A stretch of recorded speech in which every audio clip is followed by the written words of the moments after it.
Où qu'il soit exalté.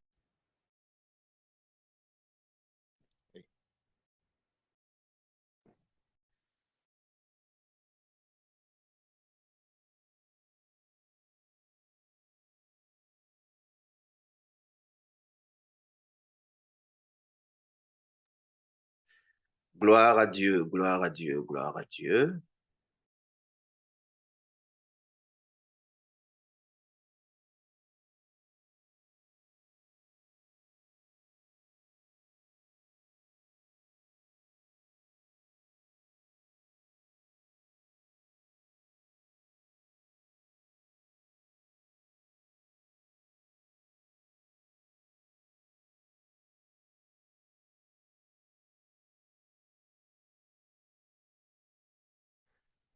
Alors, bonsoir à tous, bonsoir à toutes. Nous sommes à notre programme de ce soir et nous allons voir un thème assez important.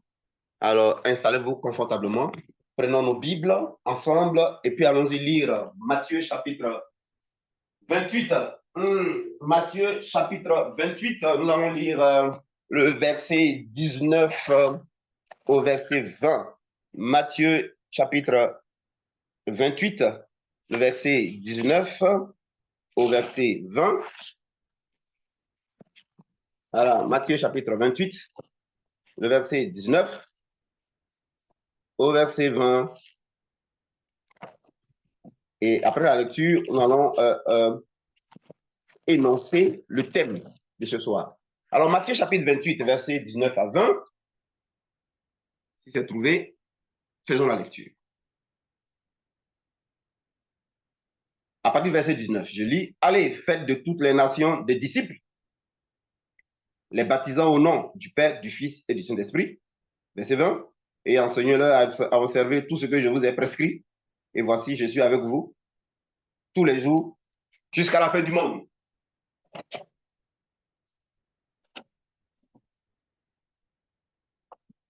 Et je suis avec vous tous les jours jusqu'à la fin du monde. Alors, frères et sœurs, de quoi allons-nous parler maintenant? De quoi allons-nous parler? Sans plus tarder, voici le thème. Nous allons parler ce soir, nous allons parler à cette heure précise de la bonne évangélisation. De la bonne évangélisation, ou si vous voulez mieux, de la bonne manière d'évangéliser. La bonne évangélisation par le témoignage. Parce qu'ici, Jésus nous demande d'aller aider ses témoins, faire des disciples. Faire des disciples. Alors, la bonne évangélisation par le témoignage.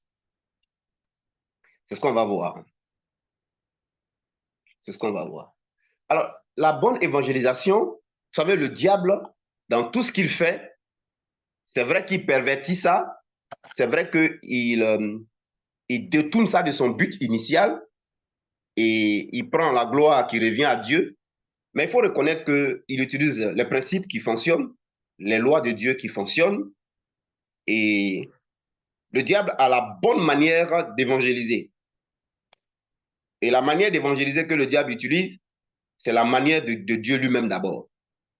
C'est caché dans les Écritures, c'est parce que les gens ne voient pas.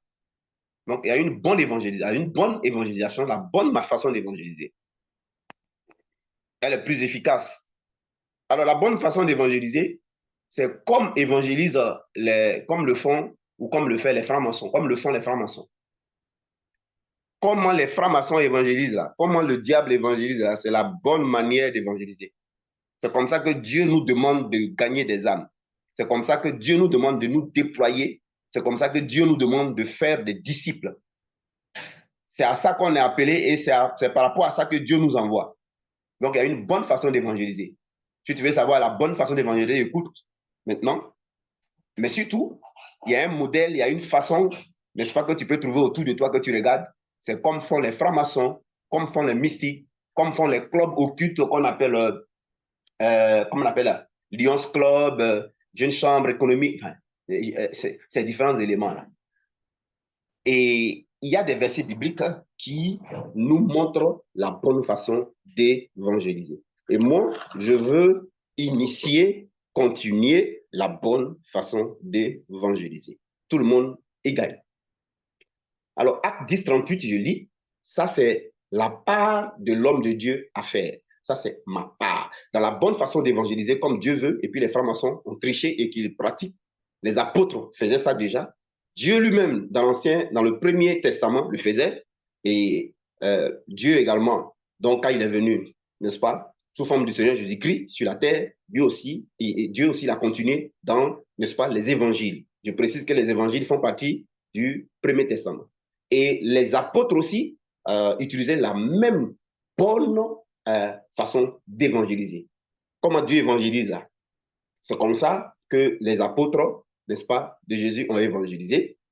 Et c'est comme ça, quand Jésus est venu en chair, il a évangélisé. Et c'est comme ça que Satan évangélise à travers les francs-maçons.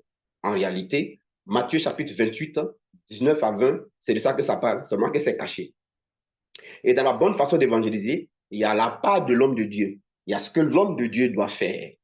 Qu'un homme de Dieu, la différence entre un homme de Dieu et le peuple de Dieu, c'est que lui, il a été choisi, il a été qualifié, il a été oint pour se tenir devant le peuple et, n'est-ce pas, il est censé avoir du répondant, il est censé connaître les lois et les principes qui donnent des résultats, il est censé donc utiliser l'onction, la puissance de Dieu pour, n'est-ce pas, le peuple qui est là, pour que le peuple voie Dieu vivant, Dieu réel. Donc, il y a la part. Et c'est ça que Dieu parle. Dans la bonne façon d'évangéliser, on voit la part de Dieu, la part de Christ dans les évangiles.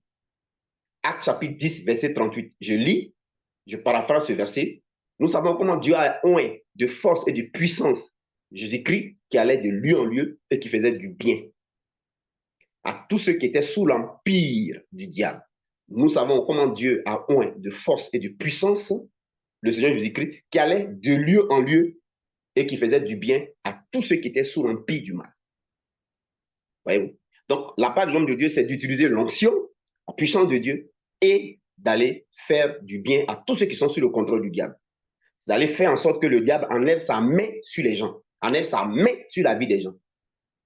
Et c'est de faire en sorte qu'il n'y ait aucune personne, n'est-ce pas, qui soit omis. Voilà. Il n'y a aucune personne qui soit laissée pour compte. Tout le monde doit être pris en compte. Ça, c'est la part. Maintenant, le peuple a une part. La part du peuple, c'est, on le voit dans le passage où Jésus a multiplié les pains et le poisson. Ça, c'est la part du peuple. Alors, on va rentrer dans la bonne évangélisation qui n'a rien à voir avec les histoires de la religion, qui n'a rien à voir avec ce que vous avez l'habitude de faire, on a l'habitude de faire, l'habitude d'enseigner, l'habitude de voir. Ce n'est pas ça que Dieu nous demande en réalité. Voilà. Voyez-vous? Voyez-vous? Dieu nous demande de toucher les gens par le témoignage. Parce que lui-même, il a fait d'abord dans notre vie. Comme ça, quand les gens voient ce qu'il a fait dans notre vie, n'est-ce pas, sur la terre ici, alors les gens vont avoir besoin de ce Dieu-là. Les gens vont avoir envie de ce Dieu-là. C'est d'abord ça. C'est de ça qu'il parle. On n'a pas dit de faire des prosélytes. Donc, votre part, la part du peuple, n'est-ce pas, c'est mettre ensemble leurs 5 pains et 2 poissons, mettre ensemble leurs 5 pains et 2 poissons, n'est-ce pas, s'organiser, n'est-ce pas, collaborer, n'est-ce pas, agir dans ce qu'on appelle le kibbutz, c'est-à-dire agir, et ça on voit ça de la franc-maçonnerie, agir exactement comme ils font là-bas, n'est-ce pas, au niveau social, agir pour qu'il y ait personne qui soit dans le besoin. Par exemple, si parmi nous, il y a quelqu'un qui fait la couture, ça voudra dire qu'on doit recenser tous ceux qui sont avec nous et qu'est-ce qu'ils font. Est-ce qu'ils font couture?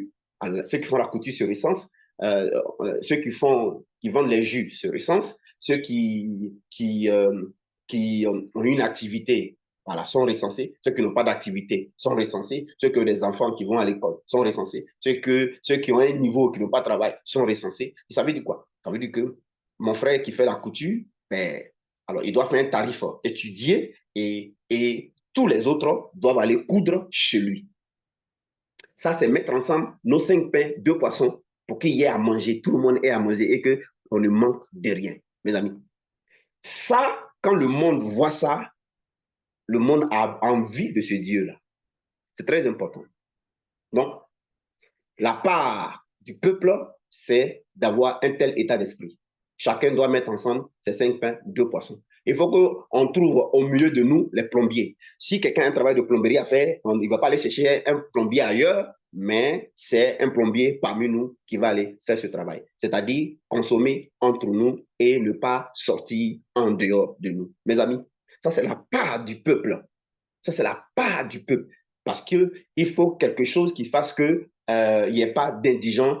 Chacun n'ait pas de soucis parce que son activité ne marche pas, parce que les uns les autres qui sont les enfants de Dieu sont les clients d'abord. Chacun n'a pas de soucis parce que depuis son mariage, il y a un problème. L'homme de Dieu doit être capable d'avoir l'onction, d'avoir les clés, d'avoir la solution, d'avoir les éléments pour que ce ne soit pas un problème mariage, ce ne soit pas un problème pour la sœur, ce ne soit pas un problème pour le frère, parce que cette solution-là, alors, n'est-ce pas, il y a répondant et les forces des ténèbres. On dit Jésus était loin de force et d'esprit et il faisait du bien à tous ceux qui étaient sous l'empire du diable. Le rôle de l'homme de Dieu, c'est de faire en sorte que les gens qui sont sous l'empire du diable, et puis ils ont un problème de se marier. En fait, ils ont un problème au niveau des besoins fondamentaux. Parce que ce que vous oubliez, n'oubliez pas qu'un homme a des besoins fondamentaux. Besoins fondamentaux, on a un besoin de sécurité, un homme a un besoin de protection, un homme a un besoin de se marier, un homme a besoin de se reproduire, un homme a besoin de se déplacer, ce que vous appelez le voyage, un homme a besoin de s'épanouir, un homme a besoin d'être en bonne santé. Il y a plusieurs besoins qui sont fondamentaux, mes amis. Voyez-vous? La bonne évangélisation doit s'appuyer sur les besoins fondamentaux de l'être humain. Je reprends. La bonne évangélisation est celle qui s'appuie sur les besoins fondamentaux de l'être humain. De telle sorte que l'être humain, dans le groupe auquel il appartient, il n'a plus un souci des besoins fondamentaux. Les gens se mettent ensemble en 5 pains, en 2 poissons, et les besoins fondamentaux sont déjà réglés. Vous allez voir que les gens seront en paix, tranquilles, pour avancer en eau profonde avec le Seigneur. S'ils ont faim, si les besoins fondamentaux ne sont pas réglés, personne ne peut avancer en eau profonde. C'est pourquoi moi, à la radio, je n'aime pas les hypocrites. Je n'aime pas les hypocrites. Voilà, je n'aime pas ça. Vous comprenez? Je suis quelqu'un, je suis honnête, j'aime qu'on soit vrai. Je n'aime pas les hypocrisies. Donc, et Jésus mettait l'accent sur les besoins fondamentaux. Je vais vous choquer. Quand vous lisez Actes 10, 38, Jésus mettait l'accent sur les besoins fondamentaux.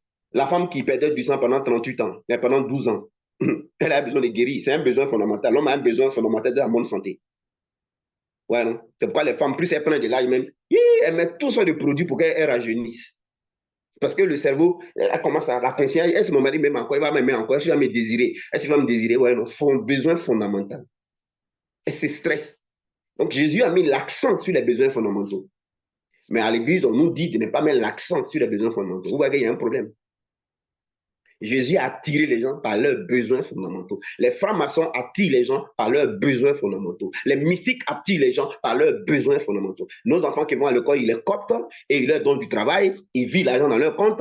Celui qui est artiste, ça c'est ses besoins fondamentaux. Et alors, cet individu-là, n'ayant pas les besoins, soucis des besoins fondamentaux, il va alors aller plus loin. C'est là qu'on lui propose, maintenant, s'il va aller plus loin, on lui dit, mais est-ce que tu sais que tu peux être président? Est-ce que tu sais que tu es ministrable? Est-ce que tu sais que tu peux dominer, tu peux dire rien dire? Bon, on dit, voilà, il faut tuer ton enfant, faut tuer ta main.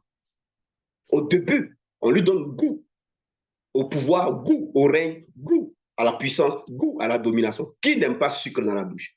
Nous, les chrétiens, on n'a pas compris ça. Voyez-vous, je suis déchiré, habillé, pâle, et puis on marche dans les rues d'Abidjan. Et on dit aux gens, Jésus t'aime, Jésus t'aime, Jésus t'aime, Jésus t'aime. Mais si Jésus m'aime, où il est dans mes besoins fondamentaux. Si vous n'aimez pas ce message, ce n'est pas mon problème. Mais moi, je suis là pour vous dire la vérité. Vous comprenez? Si Jésus, là, il m'aime, là, où sont mes besoins fondamentaux? Jésus a prouvé qu'il l'aimait Zachée, il a ouvert ses yeux. Bartimée, il a ouvert ses yeux. Jésus a prouvé qu'il aimait la femme qui perdait du sang. Il a arrêté ça. Les hommes ont un besoin fondamental santé, besoin fondamental se reproduire. Les gens ne sont pas enfants, ce n'est pas normal. Et puis tu lui dis, Jésus t'aime. Donc, Acte 10, 38, si tu es un homme de Dieu, tu es censé avoir la puissance, l'onction, les clés, les éléments qu'il faut. Et puis, pour que les hommes, n'est-ce pas, leurs besoins fondamentaux soient pris en compte. Même les bébés, même les enfants. Tu entends qu'un enfant n'arrive pas à marcher, il faut que tu sois capable de faire en sorte que l'enfant la marche. Si c'est une force des ténèbres qui fait qu'un enfant ne marche pas là, il faut que ça dégage, ça fitte, embaoulé, ça veut dire fitter, ça veut dire que ça dégage, et puis que l'enfant marche. Ouais, non? Un homme qui est touché par Dieu, un homme, l'homme est reconnaissant à son bienfaiteur. Ça, il n'y a rien à faire. L'homme, il est reconnaissant à son bienfaiteur. Donc, continuons pour nous dire, ça, c'est la part de Dieu. Donc, quand on nous demande d'évangéliser, on n'a pas dit, le cas, c'est mettre sur la route, aller chercher, déchirer, sueur qui coule sur nous. avec banane brisite dans la main gauche, avec un sachet d'eau, tu coupes banane ici, tu vas où, et puis tu parles avec mégaphone. Mon ami, est-ce que c'est productif? Ou bien tu veux ramener les gens pour les mettre dans l'église, vous tous avez les mêmes besoins fondamentaux. Donc tu vas aller ramasser d'autres pour vous reproduire, pour augmenter votre nombre. Vous êtes déjà beaucoup comme ça. Vous allez chercher encore d'autres. Pourquoi? Est-ce qu'on peut faire? C'est quelle méchanceté ça? C'est quel mauvais œil qui est là? Vous êtes déjà beaucoup. Vous, aucun besoin fondamental n'est réglé. Voilà. Vous êtes assis là, vous êtes égoïste. Vous allez prendre enfin des gens pour les augmenter encore. Donc, vous voyez, la vraie évangélisation table sur les besoins fondamentaux des hommes. Jésus l'a fait envers le fou de Gadara. Il a fait envers Zachée, il a fait envers Bartimée, il a fait envers la femme qui perdait du sang, il a fait envers la belle-mère de Pierre. Même l'activité de pêche de Simon-Pierre avait des problèmes. Jésus est allé, il a multiplié, il a fait que Pierre a fait une pêche miraculeuse. Jusqu'en plus tard, quand Jésus a dit à Pierre, mais il faut partir, vous pouvez aller. Pierre dit, moi-même, oh, ton pied, mon pied, à qui irai-je? Toi, tu as les paroles de la vie. Voyons. Et le diable a tellement blagué l'Église qu'on a dit, non, il ne faut pas mettre l'accent sur les besoins fondamentaux des gens. Voilà. Non, il ne faut pas mettre. Mais quand vous faites ça, le diable, c'est quoi? Il gagne du terrain. Il gagne du terrain. Il gagne du terrain. Non? Allez, laisse-moi lire mes notes. Le Saint-Esprit va avancer. Donc, la bonne évangélisation, c'est ça. Notre part, nous les hommes de Dieu, c'est Acte 10, 38. Aller avec la puissance, aller avec l'onction et enlever les gens sous l'empire du mal. Il faut que le diable enlève sa main sur la vie des gens. Il faut que le diable enlève sa main sur les trompes des femmes. Il faut que le diable enlève sa main sur la faveur des gens. Il faut que le diable enlève. Alors, je vous mets en mission. Vous qui êtes ici dans les deux plateformes, vous allez me recenser tous les besoins fondamentaux des hommes. N'oubliez même pas les enfants. N'oubliez pas même les bébés dans le ventre de leur maman déjà. N'oubliez personne. Vous allez me recenser ces différents besoins fondamentaux. Je veux la liste de tous les besoins fondamentaux. Et vous allez vous approprier ces besoins-là. Voilà, vous allez vous approprier. Certainement, Mme Famini, Mme Conan Stéphanie, Nestor Pabo. Voilà, il faut qu'on me rappelle, petit prophète, il y a un tel besoin, on a oublié. Ah, d'accord, merci, Papo. Et il y a un tel besoin, on a oublié. Et je ne veux pas qu'on oublie un seul besoin. Mon rôle, ce sera de dire à Satan d'enlever sa main sur la vie des gens. Et il va l'enlever. Et il va l'enlever. Parce que si je suis homme de Dieu, je dois avoir du répondant. Sinon, il fait quoi? Sinon, il fait quoi, mes amis? Mes amis. Alors, on va faire ça pour d'abord, vous qui êtes là, pour que vous soyez attirés et vous soyez convaincus. Dieu, dans la bonne évangélisation, il attire les gens par leurs besoins fondamentaux. Il se met d'abord à régler leurs besoins fondamentaux. Acte 10, 38 montre que Dieu va et il règle les besoins. Il attire les gens en réglant leurs besoins fondamentaux. Et c'est alors que les gens se rendent compte qu'il est le salut. Il est le salut spirituel.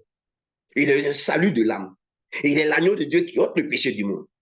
Il a le pouvoir au niveau des besoins spirituels, il a le pouvoir au niveau des besoins physiques. C'est lui. Mais il ne renverse pas les choses. Mes amis, c'est pourquoi Dieu commence par les besoins fondamentaux. Même dans le Premier Testament, c'est pareil. Le peuple de Dieu, ils ont fait 430 ans en Égypte.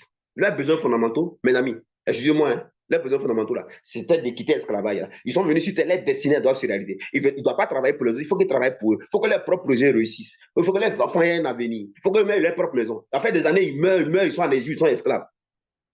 Mes amis, tu as dit Jésus t'aime. Dieu même va te regarder les pieds en haut. C'est nous, en fait, que les gens même n'aiment pas Dieu là même.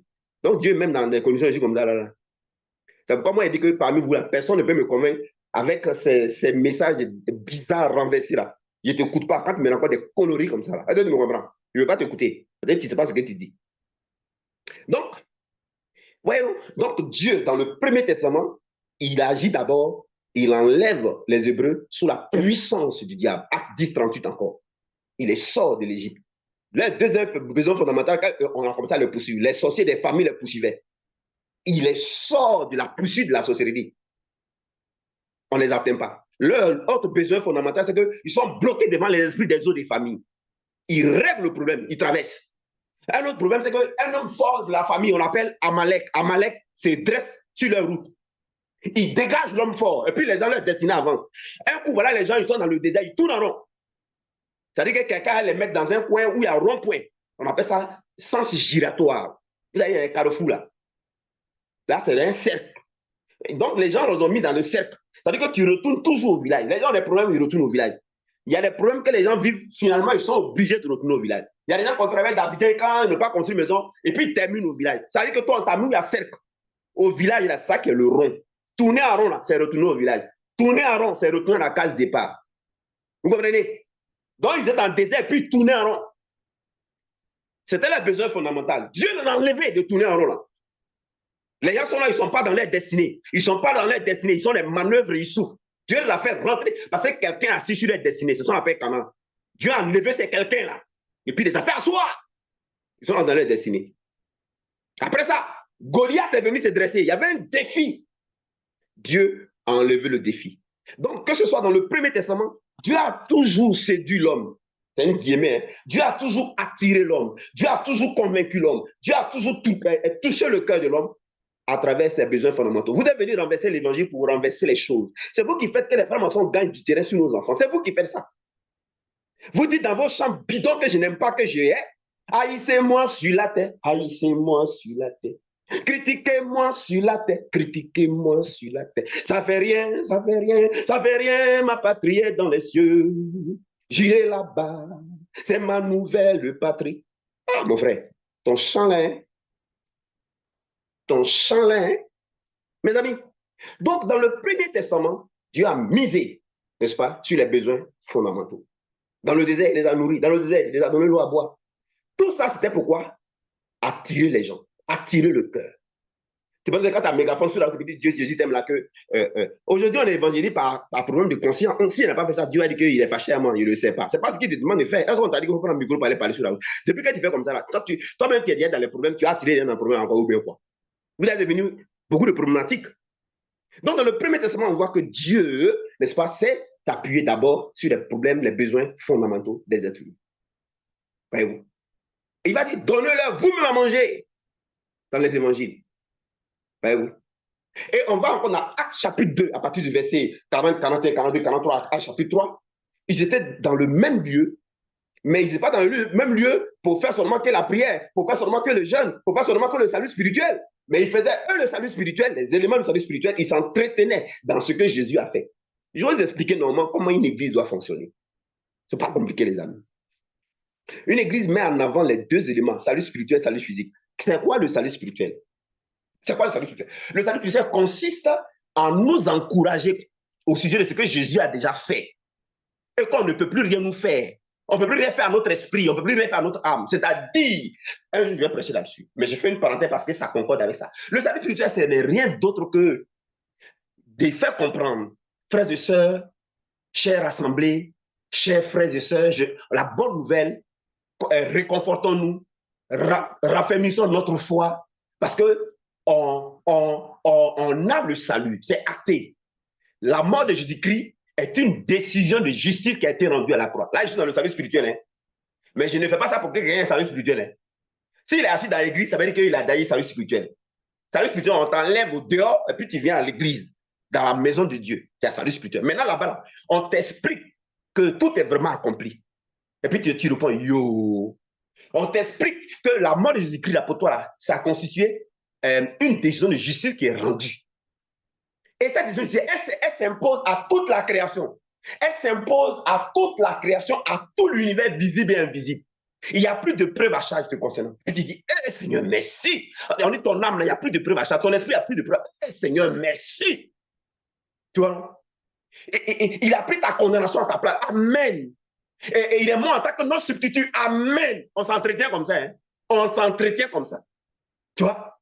Il est mort en tant que ton substitut. Voilà. Et son sang a la valeur et ça a la fonction de te sanctifier, de te purifier. Ça t'a fait ça. Amen. Il t'a donné 13 privilèges. J, P, V, A, J, C, R, O, K, S, O, K, P. Amen. Quand tu sors, tu es rassuré, tu es réconforté.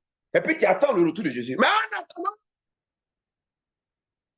en attendant, tu mets l'accent maintenant sur le salut physique. Vous avez vu le mot employé? Tu mets l'accent. Donc, tu es un homme de Dieu, tu mets l'accent pour que le cœur des gens soit plus, se donne entièrement à Dieu. On se donne à un bienfaiteur qui te donne à manger. Tu as compris? Donc, à ce moment-là, acte 10, 38 rentre en ligne de compte. De lieu en lieu. Satan, enlève ta main sur grossesse de la femme là. Enlève ta main sur tes trompes. Enlève ta main sur l'enfant là. Enlève ta main sur le bébé là, il doit marcher. Enlève ta main sur son yango là, il faut qu'il ait un client. Enlève, enlève, enlève, enlève, enlève. Et ici, c'est la manière que les francs-maçons ont triché.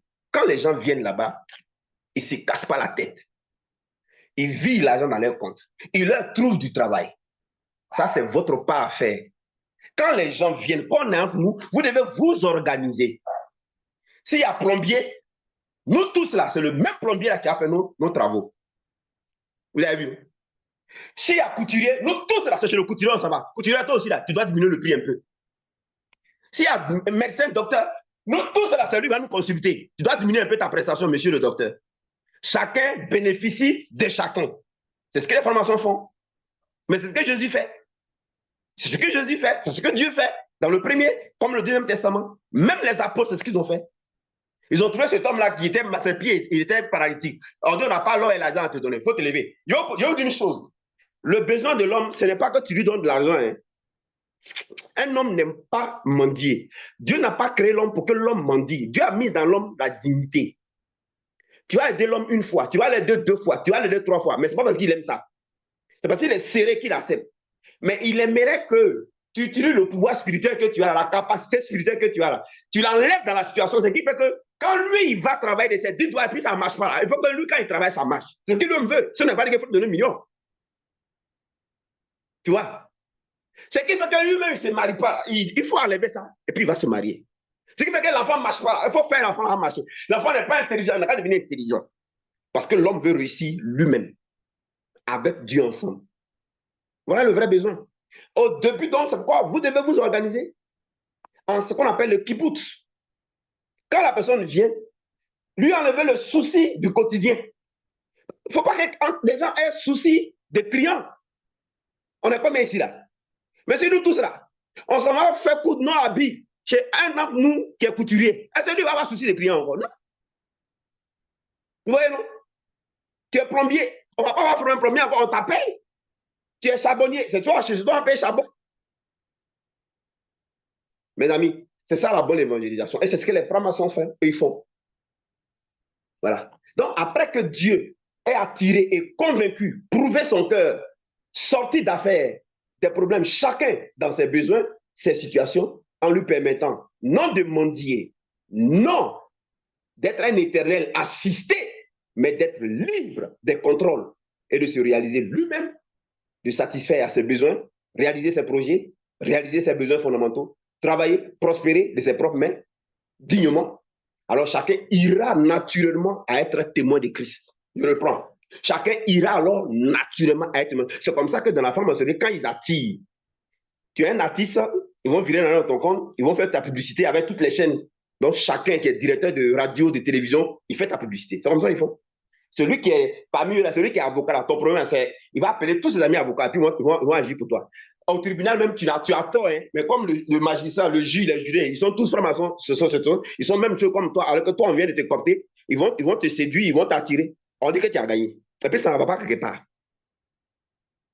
Toi, ton parlant langue à tes derrière, donc tu as chanté haïssez-moi sur la terre, haïssez-moi sur la terre, critiquez-moi sur la terre. On va te critiquer sur la terre. Voilà, on va te critiquer. Ça fait rien, ça fait quelque chose. Ça fait rien, ça fait quelque chose. Ça fait rien, ça fait quelque chose. Ça fait rien, ça fait quelque chose. Ça fait rien, ça fait quelque chose, mon ami. Ça fait quelque chose. Voilà, ça fait quelque chose. Donc, mes amis, c'est ça. Alors, chacun ira naturellement à être témoin de Christ. Vous avez vu, je vous ai expliqué dans le salut spirituel. On s'entretient sur ce que Jésus a fait. Mais quand on a fini de s'entretenir là, il faut qu'on aille pour que notre vie avance. Parce qu'on ne peut pas s'entretenir matin, midi, soir, minuit, 24 h 24 h 24 h. Ce n'est pas s'entretenir qu'on mange.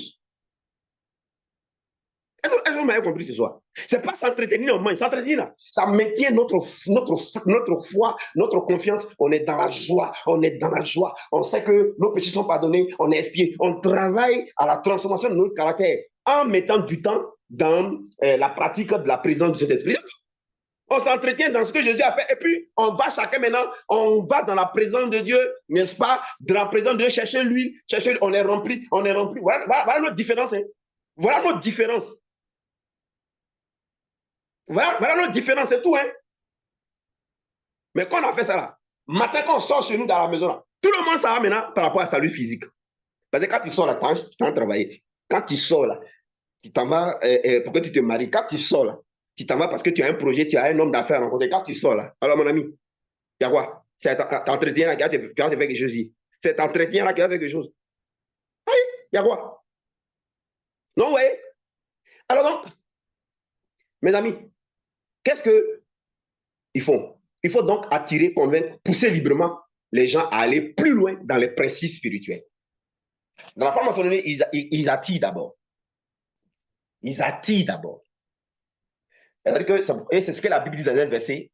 Les plus forts parmi vous, qu'ils soutiennent les plus faibles. C'est ce qu'on est en train de dire là. Les francs-maçons, les plus forts, ceux qui sont des ministres, présidents, avocats, quoi que ce soit, eux, ils n'ont qu'à soutenir les plus faibles. Les étudiants qui viennent et qui ont un problème, ils ne savent pas comment on fait stage, ils ne savent pas si on va travailler. Et ils sont les plus faibles. Les plus forts qui sont avocats, ils le prennent le gars là qui a fait droit et puis il est stagiaire dans son truc d'avocat. Un plus fort avocat mystique vient d'aider un plus faible futur mystique en recrutement. Voilà verset biblique à sa pratique. On ne connaît pas avoir. Vous comprenez? Et ils ont cette solidarité. Voilà. Tous les avocats parmi eux vont aider tous les membres qui sont dans les francs-maçonnerie. Tous les députés vont aider. Tous les ministres ils vont aider. Ouais. Même un gars qui travaille à la zone, qui est patron de travail à la zone, comme il est franc-maçon, il est mystique, il va d'abord recruter tous ceux qui sont dans leur coin là, ou ceux qui vont recruter. Et les autres, on les laisse. On les laisse, les autres là. On les laisse. On les laisse. Donc voilà, le diable a triché la bonne évangélisation. Et il attire d'abord par répondre et satisfaire aux besoins d'existence. Ensuite, librement, il dit aux gens, vous pouvez aller plus loin. Vous pouvez aller plus loin maintenant dans les lois et principes pour contrôler. Vous pouvez aller plus loin dans les lois et principes à travers les retraites spirituelles. Vous pouvez aller plus loin dans les lois et principes pour contrôler votre village. Vous pouvez aller à travers les lois et principes pour contrôler votre travail, pour contrôler votre vie conjugale, pour contrôler l'école de vos enfants. Vous pouvez aller. Vous pouvez aller plus loin. C'est la même chose là. C'est la même chose là, mes amis. Vous pouvez aller plus loin dans les pratiques spirituelles diaboliques pour obtenir plus. Et les gens, alors, vont plus loin. Parce qu'au début, ils ont été convaincus. Au début, ils ont été convaincus par le social. Ça, c'est votre part. Ça, c'est la communauté, c'est le groupe. Et ils ont été convaincus par la pratique occulte du leader, du patron des loges. Alors, ils ont été convaincus par le réseau et ils ont été convaincus par la puissance de celui qui est devant. Donc, ils sont prêts à aller de l'avant. Dieu a fait la même chose dans tout le Premier Testament. Il a fait la même chose avec Moïse et les Hébreux. Quand 130 ans de servitude, quand ils étaient poursuivis par les sorciers, par les hommes forts de leur famille, quand on les a mis dans le désert pour tourner en rond, il a fait la même chose en les libérant du contrôle des esprits des eaux. Dieu a fait la même chose. Même chose, ça veut dire qu'il a attiré, hein. Il les a attirés, il a touché leur cœur, il les a attirés. Il a fait acte 10, 38. Hein. Il les a enlevés sous la puissance de l'ennemi. Hein? Il a fait la même chose en les libérant du contrôle des esprits des eaux, de l'opposition d'Amalek, de la vie d'amertume, l'eau, les eaux amères, du désert où les gens tournaient, des barrières, des murailles de Jéricho, du complot des sorciers appelés Aman contre Esther et Mardoché, de l'opposition jurée de l'homme fort Goliath qui dit que tant qu'ils vivent, ils ne vont pas réussir, tant qu'ils vivent, ils ne vont pas se marier, tant qu'ils vivent, ils ne vont pas devenir riches. Ils payaient des tributs aux Philistins. Du complot donc de l'opposition jurée de l'homme fort Goliath, de la stérilité de Anne, de Sarah, de Rachel, de la femme sorcière mise sur la route de Samson, de David, de Salomon, par la sorcellerie des familles alliées, pour les faire tomber pour qu'ils n'arrivent pas loin dans leur destinée. Mes amis, du contrôle des lois limites et Dieu des familles des destinées. Et après ça, il est venu en aide à Gédéon, il a sorti de ça. Vous dites quoi là? Vous dites quoi? Jésus-Christ a fait la même chose, la même bonne évangélisation dans les évangiles. Acte 10, 38. Il allait de lieu en lieu. Il payait le prix dans la présence de Dieu pour avoir une onction suffisante, pour avoir les clés, pour avoir les secrets. Mes amis. Et il sortait les gens sous l'empire du diable. D'abord, quand il faisait, les gens le suivaient. Quand il faisait, les gens le suivaient. Quand il a fait, Bartimée dit, je te suis. Il dit, Bartimée, va raconter ce que je t'ai fait là. Voilà. Si tu me suis, c'est bon, mais la meilleure manière de me suivre, va mener un disciple, va parler à ça. Tu vas trouver plusieurs aveugles. Et puis dis-leur, fais la même chose envers eux. Attire-les. Chacun dans son 5 pains, 2 poissons. Attire-les par le kibout. Utilise maintenant la puissance là, et puis fais la même chose. Va. Va. C'est ça, suivre Jésus. Va et fais la même chose. C'est ça qu'on appelle suivre Jésus. On n'a pas donc à aller remplir des zones dans l'église. On n'a pas dit qu'à s'asseoir dans l'église, hein. Pas ça, on nous a dit, hein. Bon, mes amis. Donc, Jésus va faire la même chose avec Bartimée, hein, avec Zachée, avec la femme adultère, avec la femme prostituée. Il va d'abord régler leurs besoins d'existence fondamentaux. Avec la femme samaritaine, avec celle qui perdait du sang, avec les aveugles, avec les sourds, avec les muets, avec les paralytiques, avec les captifs, avec le fou de Gadara, avec la belle-mère de Pierre. Et même sans oublier l'activité de pêche de Simon-Pierre. Il a résolu les besoins d'existence des disciples menacés par les esprits des eaux. Un jour, j'étais sur la mer Pirogue. Esprit des eaux là, c'est soulevé. Ça voyait vent, tempête. Jésus s'est levé, il dit silence, enlève ta main. Enlève ta main sur Nestor Pabo. Enlève ta main sur Mme Fameni. Enlève ta main sur ma fille Fona Stéphanie. Et il y a eu silence, mes amis. Les apôtres aussi qui imitaient Jésus ont fait la même chose dans les actes des apôtres. Dans les actes des apôtres, c'est ce qu'ils ont fait. Lisez les actes des apôtres. Donc, chacun de nous, on a dressé une liste. Je vous mets en mission. Moi, je vais utiliser Acte 10, 38, vous allez faire pour vous aussi. S'il y a accoutumé parmi nous, tout le monde s'en coule son habit là-bas. Vous avez compris? Comme ça, on fait. Chacun de nous va donc dresser une liste des couches socio-professionnelles, des sujets, des besoins. Je ne veux pas qu'il y ait un domaine qui soit oublié. Tous les besoins, tous les sujets, de tous les hommes sur la terre, blancs comme noirs. Et il faut veiller à ce que tout le monde, tous les besoins des hommes sur la terre, blancs comme noirs, soient pris en compte. Moi, je ferai ma part. J'ai l'onction du Saint-Esprit. J'ai les clés. Je ferai ma part. Ce que je vais mettre en avant, c'est de dire au diable d'enlever sa main sur votre vie. Et il va l'enlever. Quand vous allez voir, alors vous allez, vous maintenant, par ça, je vais vous attirer. Mon Dieu va vous attirer. Mon Dieu va vous convaincre. Et alors, vous allez aller plus loin. Vous allez aller plus loin. En ce moment, vous allez aller plus loin. Mes amis, aller plus loin, c'est les retraites que je vais lancer à la fin du mois. Aller plus loin, c'est les réceptions que je fais et les directions que je donne pour que vous dominez, pour régner. C'est la même chose qu'on fait en franc-maçonnerie. On dit, tu as vu, non? Tu as vu, non? J'ai utilisé la puissance. Tu vois, on te poursuit, on ne te poursuit plus. Tu as vu, non? Tu as vu, non? Quand il a dit, n'a qu'à lever sa main sur toi, il a enlevé sa main. Hein. Tu as vu, non? Mais là, tu peux aller plus loin parce qu'il y a des niveaux. Hein. Ah bon, c'est le niveau. Oui, oui. En tant que le gars, il n'a plus besoin d'être poursuivi, il n'a plus le problème d'être poursuivi, il n'a plus le problème de tension, il n'a plus le problème de diabète, il n'a plus ce problème au travail. Il travaille quand on ne lui donne pas promotion, ça le drift vivant. Il a promotion. Il a promotion. Oui. Son enfant n'a plus le problème qu'il a là. Donc maintenant, on lui dit, tu peux aller plus loin. Ah bon, tu peux aller plus loin pour dominer. Ah oui, oui, oui. Donc il y a les éléments que tu dois faire absolument si tu veux dominer. Mes amis, si tu veux dominer. Si tu veux dominer. Mes amis. Donc, voilà quand Jésus dit dans Matthieu 28, allez, faites de toutes les nations des disciples. Voilà ce qu'il est en train de dire en réalité. Voilà, donc il nous demande d'être témoin. Mais tu vas être témoin de quoi? Que si tu n'as pas expérimenté, comment tu vas être témoin? Alors, vous voyez comment les églises fonctionnent? Les églises fonctionnent en contraire. Pourtant, tout est dans les Écritures, tout est dans la Bible, dans les Écritures. Les églises fonctionnent en contraire. Sinon, le salut spirituel, c'est doux. Hein? Si je vous prêche ici le salut spirituel du lundi au dimanche, qu'est-ce qui va se passer dans vos vies? Vous allez être heureux, vous allez être paisible, voilà, vous allez être à l'aise, vous allez être épanoui. C'est une bonne nouvelle. Mes amis, c'est une bonne nouvelle. Vous n'allez plus avoir peur, vous n'allez plus être inquiet. Vous avez l'assurance de votre salut. C'est ce qui va se passer. Mais quand vous allez vous réveiller, il y a la réalité. Vous devez aller au travail. Il y en a qui ne savent pas comment payer leur maison. Ici, là. Là. Ça, c'est maintenant sur la terre. Le salut spirituel, on s'adosse dessus et on se met à la disposition de Dieu par le canal de ses serviteurs qui, eux, maintenant, vont nous enlever sous l'empire du diable, qui sont les parents des sorciers des familles avec leurs alliés, mes amis. Et ici, on met en avant les besoins fondamentaux. Excusez-moi, les murmures des gens me parviennent. Hein. Les douleurs, les souffrances des gens dans les églises me parviennent. Hein. Mais ce que moi j'entends, c'est parce que je suis un médecin, donc un médecin, il garde silence, il ne dit pas ce qu'on lui dit en entretien. Mais c'est difficile. Hein. C'est difficile.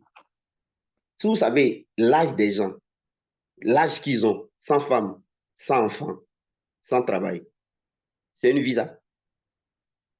Comment quelqu'un peut avoir 60 ans, il n'a pas femme, il n'a pas enfant, il n'a pas travail? Ça fait mal au cœur, frère. Ça veut dire que lui, il n'a pas trouvé un Josué, il n'a pas trouvé un Élie, il n'a pas trouvé un Élisée, ça c'est l'Ancien Premier Testament. Il n'a pas trouvé un Moïse pour l'aider contre Jézabel de sa famille, pour l'aider contre le pharaon de sa famille, pour l'aider contre,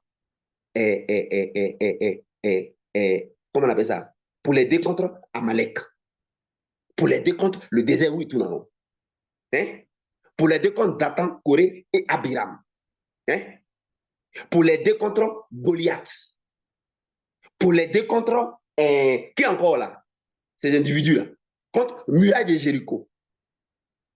Ça veut dire que il n'a pas trouvé un apôtre Pierre, apôtre Paul, apôtre Jean, apôtre Jacques, hein, pour l'aider contre, n'est-ce pas, les situations qu'il vit. C'est ce que ça signifie.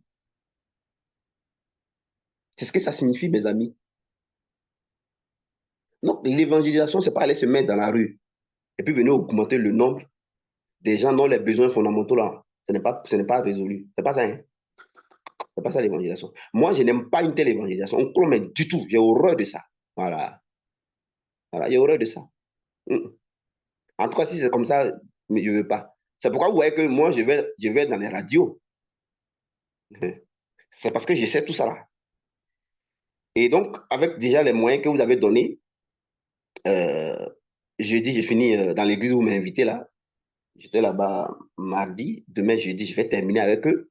C'est eux qui m'ont pris du temps. Après ça, en décembre net, je vais à Yamoussoukro pour commencer la radio là. Vous voyez?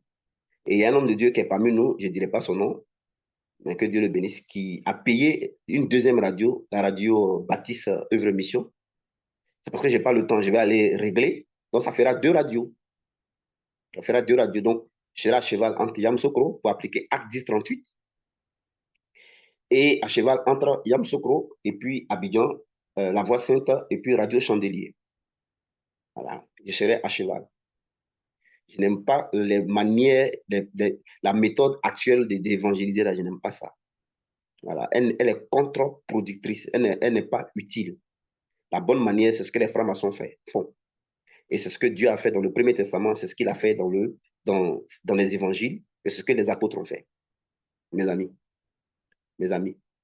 il y a d'abord un élément qu'on met à la disposition des gens qui permet de résoudre les besoins fondamentaux. Ensuite, maintenant, pour régner et dominer, pour contrôler le spirituel, là, maintenant, ça s'enseigne comme ça s'est fait dans la franc-maçonnerie, dans les loges. Là, c'est maintenant caché. Mais il y a un aspect qu'on met à la disposition des gens, mes amis. Ce qu'on met à la disposition des gens, ça permet déjà de ce que la personne ne soit pas poursuivie. Ça permet déjà à ce que les besoins fondamentaux, comme c'est la liste là, ce soit déjà réglés. Maintenant, si la personne va aller plus loin pour régner, pour dominer, régner et dominer, on ne prêche pas ça en séminaire. On ne prêche pas ça en public. Voilà. Celui qui fait ça, il est fou. Celui qui fait ça, il ne connaît pas vraiment. Voilà. Régner et dominer, on ne prêche pas ça en public. Régner et dominer, Jésus n'a jamais prêché régner et dominer en public. Il a prêché ça en aparté à lui et puis ses disciples. C'est là-bas qu'il les expliquait régner et dominer. Mais au dehors, là, il faisait acte 10-38. Il touchait les gens, il les attirait par leurs besoins fondamentaux. C'est ce qu'il fait. Voilà. Il leur donne à manger. Voilà. Il fait en sorte que leur activité là, leur donne à manger. Donc, ce qui faisait que leur activité ne marchait pas là. Lui, Jésus, il les libère de cet empire des ténèbres là, pour que les hommes eux-mêmes travaillent et puis leur activité marche. Parce que Jésus sait qu'un homme là, il n'aime pas être assisté. Un homme, on ne l'assiste pas. Un homme aime une solidarité.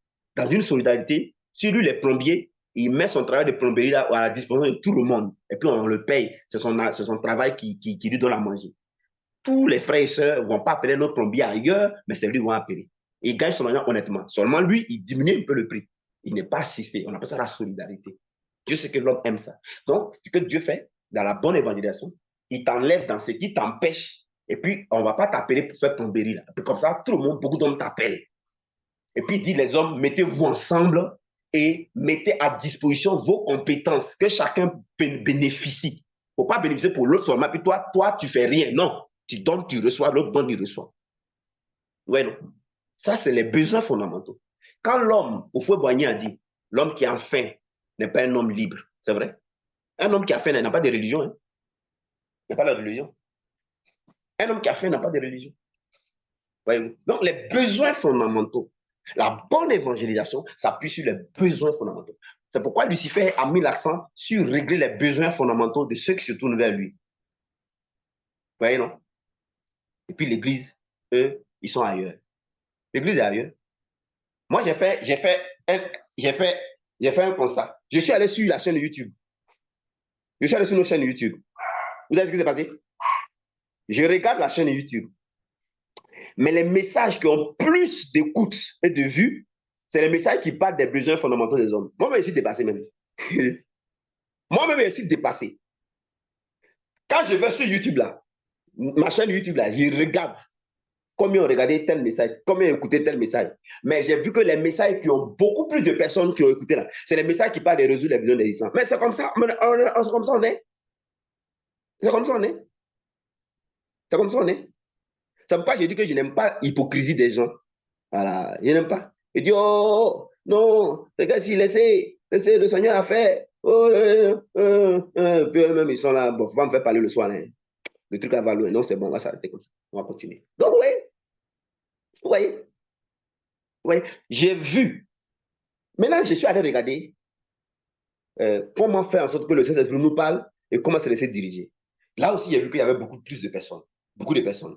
Alors, j'ai réfléchi pour comprendre avec le Saint-Esprit. Je voulais comprendre pourquoi la relation, la direction aussi avec beaucoup de personnes, y compris les autres thèmes que j'ai abordés qui parlent des besoins d'existence. Et puis, j'ai souri un moment parce que je savais déjà la réponse. J'ai même causé de ça avec ma femme. J'ai dit, tu vois, chérie, pourquoi les gens, dans les messages là, ils aiment beaucoup plus aussi la relation, ils aiment beaucoup la relation et la direction de cet esprit. Et puis, elle m'a donné sa réponse. Et puis, j'ai souri, j'ai dit, oui, mais moi, je vois plus loin. Elle dit quoi? Il va t'expliquer. J'ai dit, l'homme n'a pas changé. Hein. L'homme est la recherche des besoins fondamentaux. Hein. En fait, les gens veulent savoir comment le Saint-Esprit parle parce qu'ils ne veulent plus échouer dans leur projet. Ils ne veulent plus échouer aux examens et au concours. Ils ne veulent plus échouer dans le choix de leur mariage. Ils ne veulent plus échouer à taper pour tout dans le visa. Ils ne veulent plus être longtemps malades. Le Saint-Esprit n'a pas leur dire comment ils vont faire pour guérir. En fait, ils sont en train de dire que nous, les hommes de Dieu, on a échoué. Donc, eux-mêmes, ils vont aller s'adresser à Dieu. Voilà, parce qu'on n'est pas à la hauteur. C'est une insulte, hein? C'est ce qu'ils sont en train de nous dire.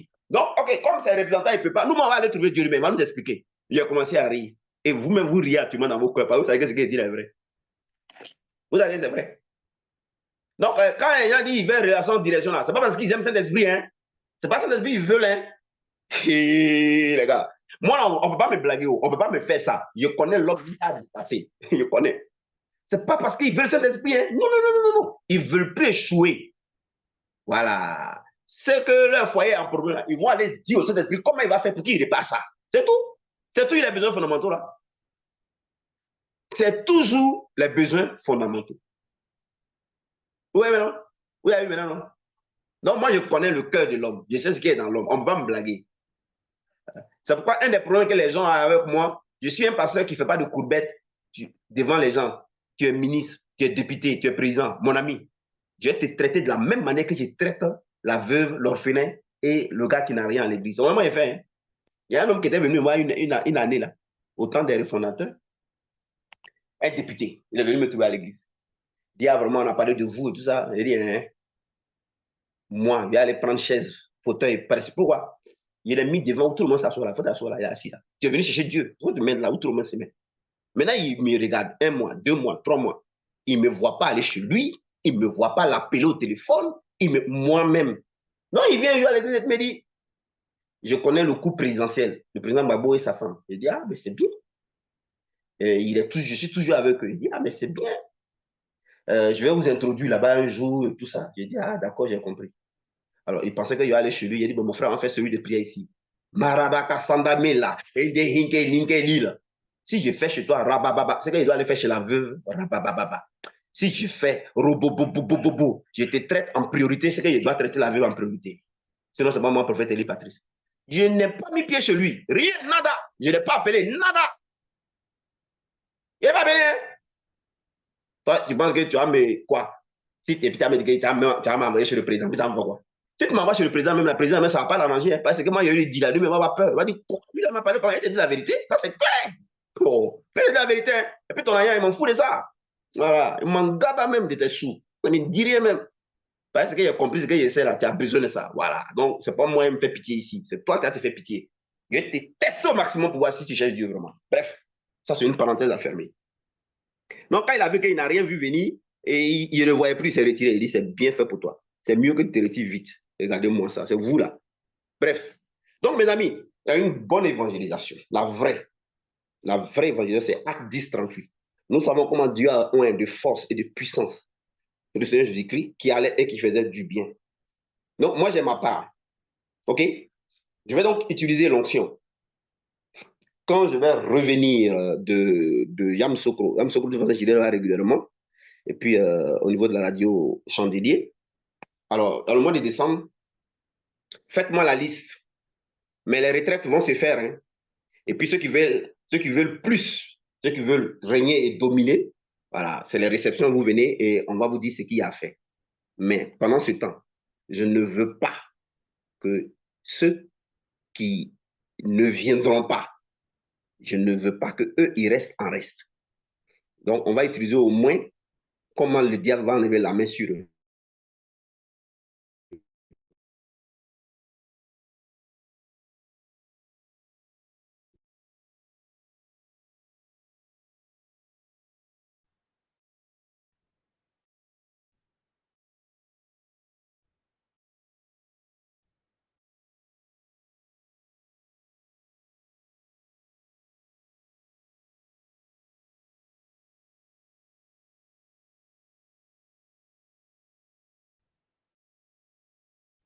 Quand vous lisez dans la Bible que chacun donne volontairement, comme il a résolu dans son cœur, sans contrainte, sans force, ici on est dans le salut spirituel.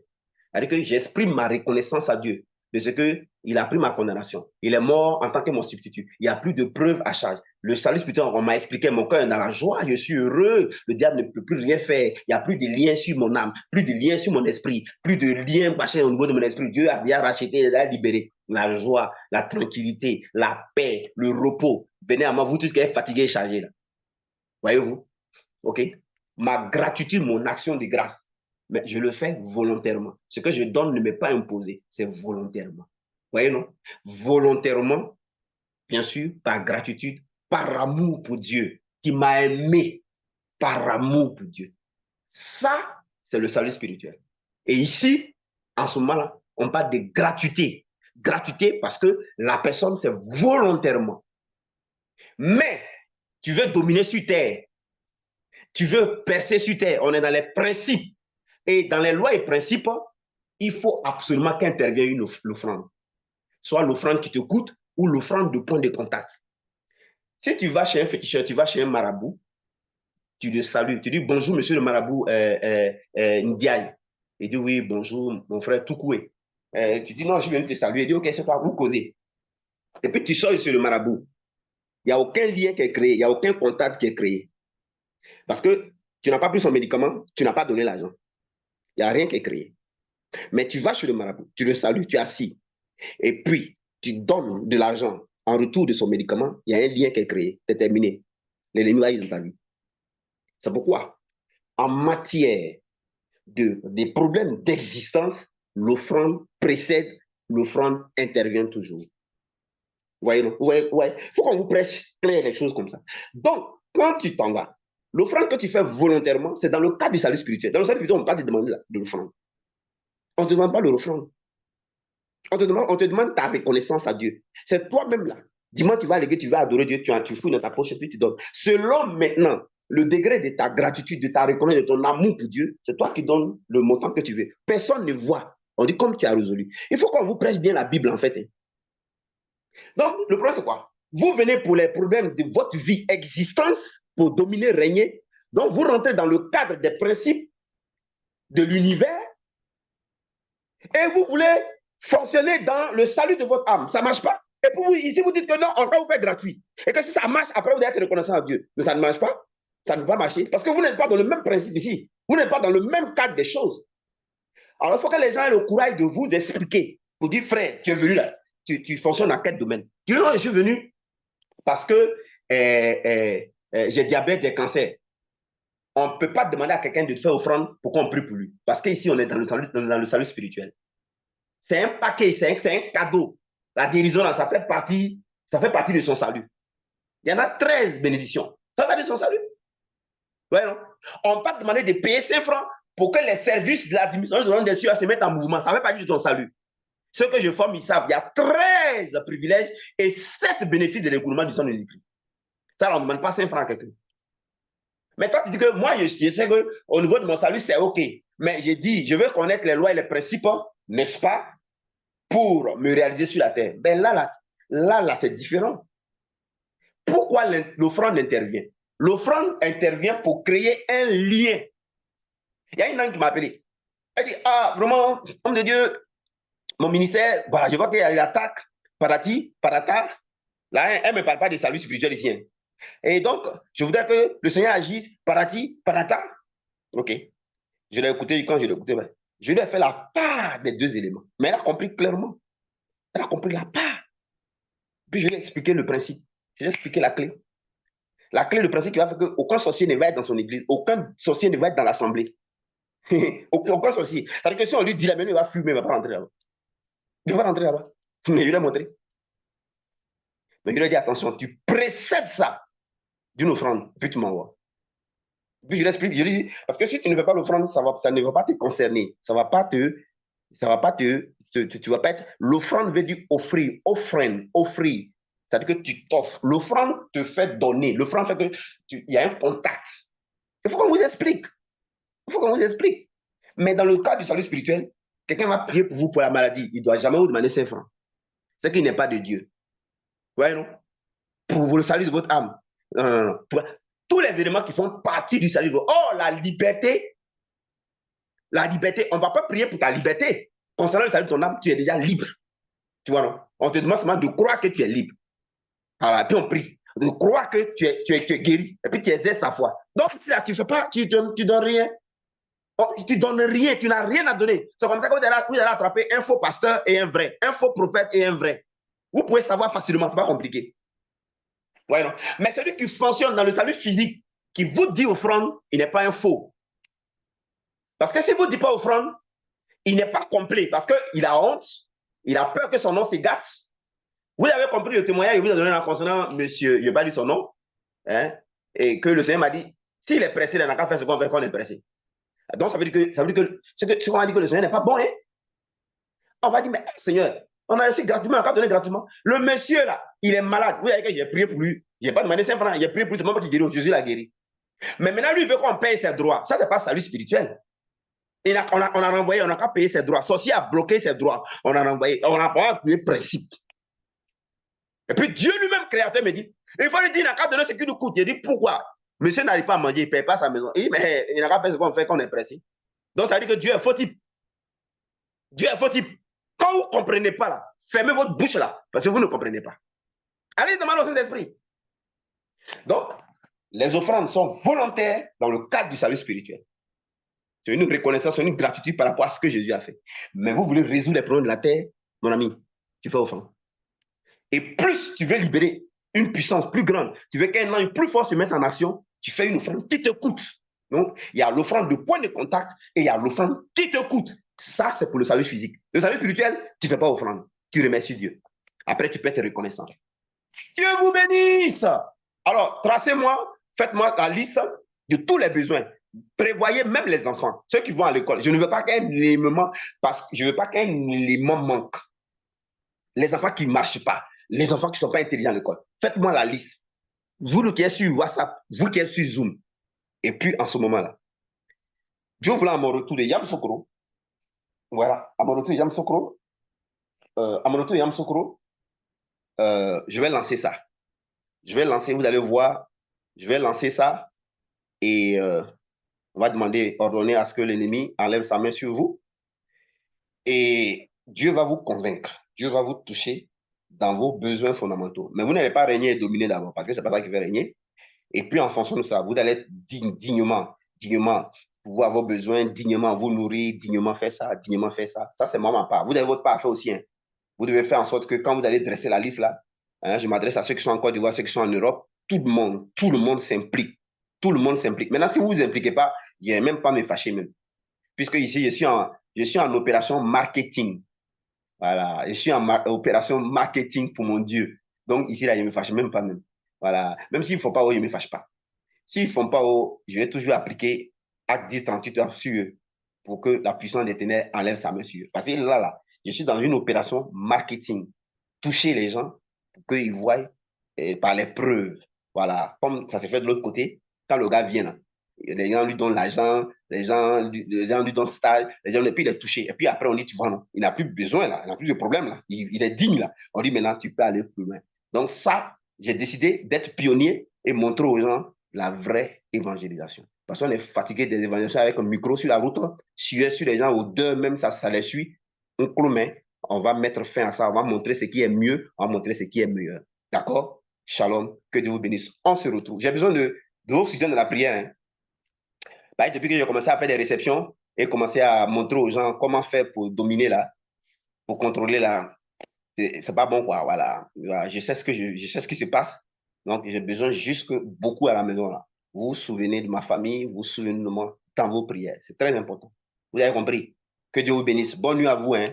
Et puis ce message sera mis sur YouTube. Allez-y écouter les autres messages. Et puis on se retrouve le vendredi. J'ai dit que les samedis seront réservés au salut spirituel, les samedis, à l'aspect du salut spirituel, c'est-à-dire, allez, je vais vous expliquer comment on arrive à parler avec le Saint-Esprit, comment on arrive à la connexion dans un premier temps, et puis comment on arrive à comment ça en bon français, à l'inter quoi là, connexion, et puis on arrive à échanger avec le Saint-Esprit. Voilà. Comment on arrive à la connexion et comment on arrive donc à, merci, il m'a dit le mot, à interagir. Merci Saint-Esprit. Comment on arrive à interagir. Que Dieu vous bénisse. Bonne nuit. Si vous avez des compréhensions, des questions, vous pouvez me revenir sur WhatsApp. Je suis à votre disposition pour vous aider. C'est un plaisir pour moi de le faire. Bye. Au revoir. Bonne nuit à vous. Ciao.